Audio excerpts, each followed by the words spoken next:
ચાલો જોઈએ આજના મહત્વના સમાચાર। સામાન્ય રીતે રાજકારણમાં કોઈ પણ નેતા જ્યારે સત્તાના નવા પદ પર બિરાજમાન થાય ત્યારે સમર્થકો અને શુભેચ્છકો દ્વારા ફૂલહાર, મોંઘા બુકે અથવા શાલ ઓઢાડીને તેમનું સ્વાગત કરવાની પરંપરા રહી છે। પરંતુ મહેસાણા નગરપાલિકાના નવનિયુક્ત સોનલબેન ઓઝા અને તેમની નવી ટીમે આ બિનજરૂરી ખર્ચાઓને અટકાવીને એક અનોખો અને માનવતાવાદી નિર્ણય લીધો છે।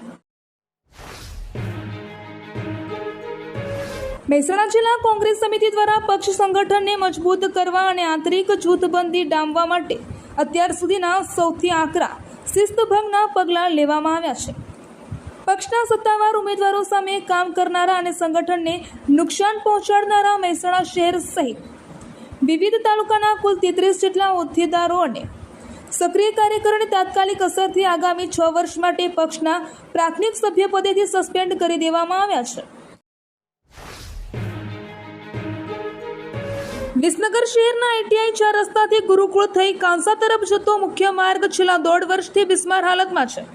આ રોડ પર ચાલી રહેલા વિવિધ કામોને કારણે સ્થાનિકો ભારે હાલાકી ભોગવી રહ્યા છે। હાલમાં પણ ખોદકામ કરીને ખાડા કરી દેવાયા હોવાથી આગામી ચોમાસામાં આ વિસ્તારના લોકોની સ્થિતિ કમફોડી બને તેવી ભીતિ સેવાઈ રહી છે।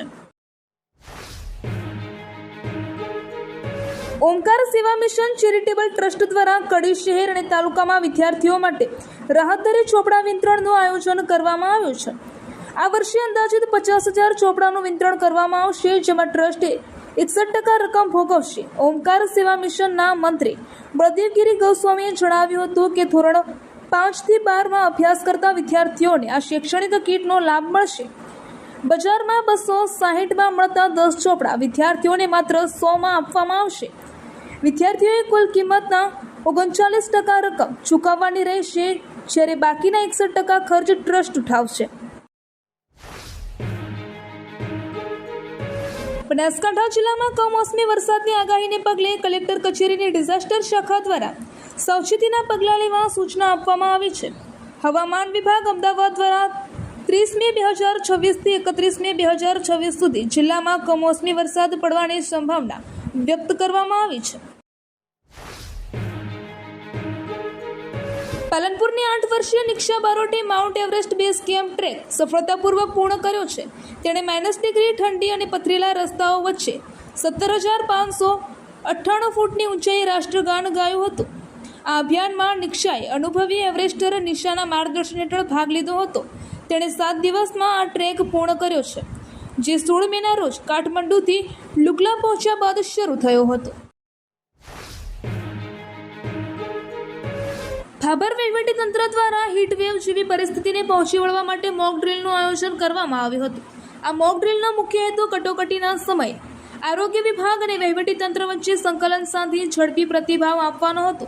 આ mock drill CDHO, SDM, THO અને ભાભર મામલતદારના માર્ગદર્શન હેઠળ સફળતાપૂર્વક યોજાઈ હતી।